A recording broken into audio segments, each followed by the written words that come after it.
signing of the project entitled Sudan's Institutional and Productive Capacity Building Project, which we are here to witness, will see the government of the Republic of Sudan receive an additional 2.2 million euros under the 10th European Development Fund. This brings the total financing granted to Sudan to over 3.4 million euros under the Commercial Adjustment Facility.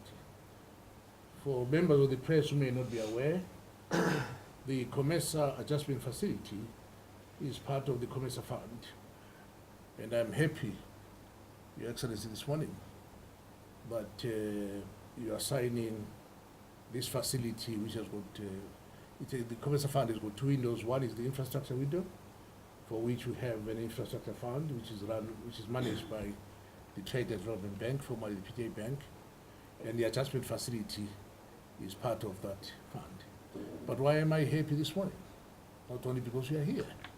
I'm happy because it was in 2002 at the summit in Khartoum that the Commercial Fund with the two windows was launched.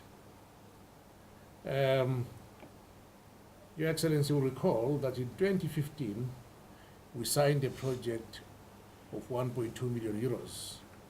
Of this amount, over 600,000 euros has been disbursed for the implementation of activities.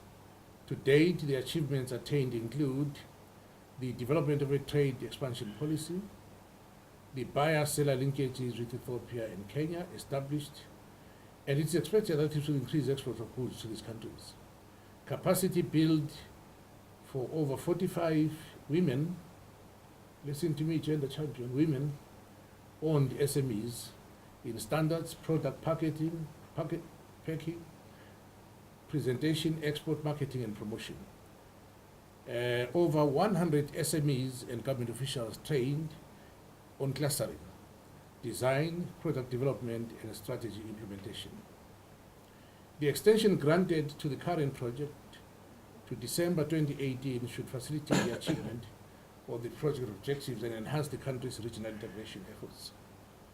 I should indicate here, with your permission, Your Excellency, that we're not able to get this project implemented fast because Sudan, under sanctions, US sanctions, that were lifted last year, we had some delays, and hence the project is now extended up to the end of the year to enable those activities to be concluded. Your Excellency, ladies and gentlemen, the project being signed today builds on the activities of the current project and still aims to strengthen the capacities for export diversification. This is expected to be achieved through supporting Sudan's accession to the World Trade Organization. You will agree with me, Your Excellency, that this has been one of the key targets of the government of the Republic of Sudan, and while its efforts have been made to attain this in previous years, greater support and investment in this process is required. Some of you may ask, why the accession to the World Trade Organization? Why is the accession to the World Trade Organization so important in the context of the Commercial region?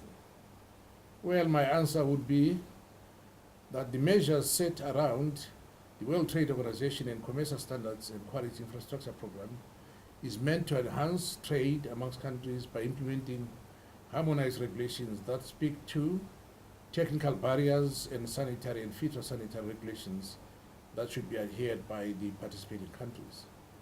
In addition, the project seeks to enhance capacities of government institutions to produce harmonized statistics in foreign direct investment, industrial statistics, and import and export statistics. These statistics are cardinal in formulating and implementing effective policies and strategies that speak to the needs and challenges of the economy, even as the country aggressively works towards diversifying its economy. I am pleased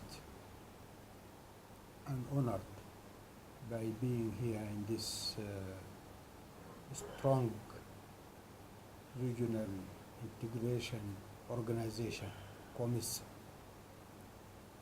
It is one of our African giants who are working towards integrating the countries of the continent into one economy, one trade zone, one investment zone, one, and it would be, by doing so, the biggest common market in the world. If we compare it to the European Union, there are only 28 countries, but the African Union zone will be comprising about 54 countries. And this only could be achieved through the strong and efficient and tireless efforts of our regional organizations, and one, as I mentioned, of the strongest regional organization in Africa is COMISA. So we are happy and glad to be here to discuss with COMISA on different issues regarding trade, regarding investment, regarding capacity building, regarding every aspect of economic cooperation, and even we discuss security and stability and peace and other political issues. And we reach agreement on all these issues, and one of our best achieved is the signing of this agreement regarding capacity building extended by COMISA to Sudan in certain areas, in trade and investment and other aspects. COMISA is delivering. They are not just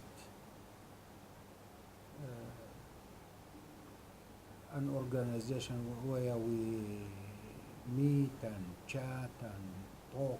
No, they are delivering. And one of the deliveries, as I mentioned, is this protocol of $2.2 million. It will be followed by $1.2 million, and before this is also quite a support to Sudan in the last year, which we already fulfilled and implemented.